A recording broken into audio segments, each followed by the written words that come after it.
Trump will talk about how he did this brave action of shutting down the flights from China. But I took the liberty of making a little chart that shows you the number of worldwide corona cases over time and the actual statements of Trump over that period. Because it's very easy to kind of like reinvent history and say, I took it seriously from day one, blah, blah, blah. So here, if you start around Jan 20, this is when the WHO reports that it's the horse has left the stable. It starts spreading to Thailand, Japan, and South Korea. And if you guys saw my other video where I do the data visualization of people spreading from Wuhan to like Milan and Berlin and London, you know why stopping flights from China is like, that's not going to work. But anyway, on January 20th, that's when WHO is saying, hey, this thing is spreading. And then on Jan 22nd, when asked about it, Trump says, we have it totally under control. It's one person coming in from China, and we have it under control. It's going to be just fine. That was January 22nd.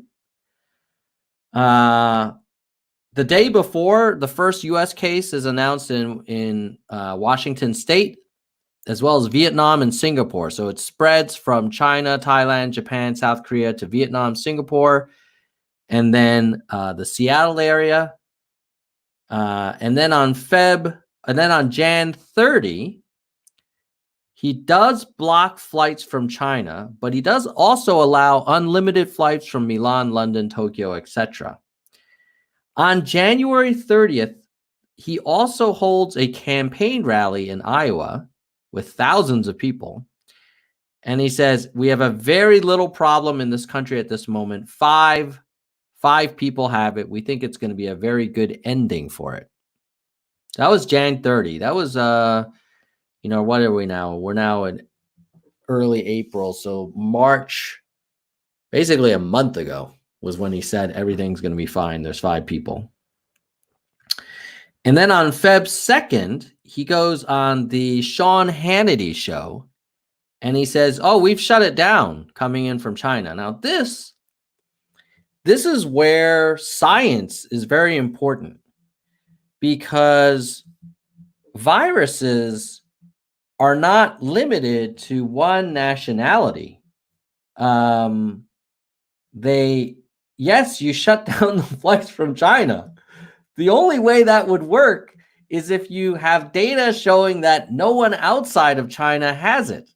But actually, on Feb 2nd, when you say you have it shut down coming from China, you knew on Jan 21 that it already spread to Vietnam, Singapore, South Korea, and Japan. So this is why, like, saying you have it shut down from China is kind of like, seems to suggest that he may not really have a full grasp of the way that viruses spread. Either that or he's just spinning.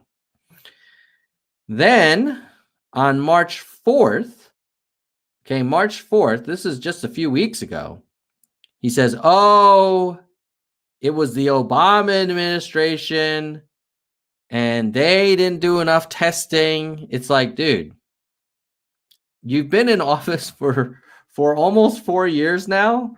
You can't keep blaming Obama, It's sort of like when you join a new team at work, you can talk about like, well, my predecessor, blah, blah, blah. At some point, it's your team. And at some point, like, the buck stops with you when you're president, I would argue. I mean, I know he likes to say that he's this big time CEO, so he should understand about accountability.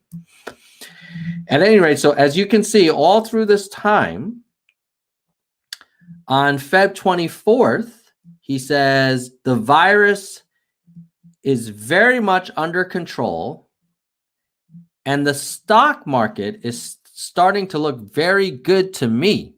This is Feb 24th. This is actually not that long ago. Just like 5 weeks ago. So that's what he's talking about on Feb 24th. Meanwhile, on March 6th, even after that, on March 6th, he says, I would rather have the Grand Princess passenger stay aboard. I like the numbers where they are. I don't need to have the numbers double because of one ship. And then he goes on to say on March 6th, look, anyone who wants to get a test can get a test. Okay? You can get a test if you want. So anyone listening in the US, as of March 6th, apparently, if you want a test, you can get a test. I'm pretty sure that's not true. In fact, my MAGA brother was bragging to me like, oh, the president just announced drive-through tests at Walgreens. And I'm like, all right, why don't you go get one? And he hasn't been able to.